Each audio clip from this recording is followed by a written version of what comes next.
तुम्ही अटकेपार झेंडा फडकवला ही म्हण ऐकली असेलच, पण तुम्हाला माहीत आहे का ही म्हण कशी जन्माला आली? तर झालं असं, छत्रपती शिवाजी महाराजांनी निर्माण केलेलं स्वराज्य त्यांच्या पश्चात मराठ्यांनी संपूर्ण देशभर पसरवलं. त्या काळात देशभर फक्त एकच रंग दिसत होता, तो म्हणजे भगवा. सध्याच्या पाकिस्तानमधील सिंधू नदीवर एक अभेद्य किल्ला आहे, त्याचं नाव आहे अटक.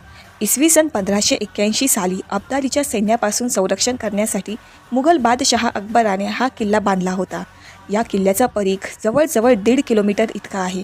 28 एप्रिल 1758 रोजी रघुनाथराव यांच्या नेतृत्वाखाली मराठ्यांनी हा किल्ला जिंकला.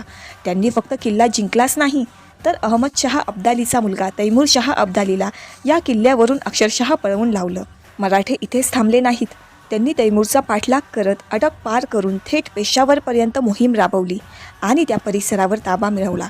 म्हणजेच अटक किल्ल्याच्या पलीकडे मराठ्यांनी आपल्या स्वराज्याचा भगवा फडकवला.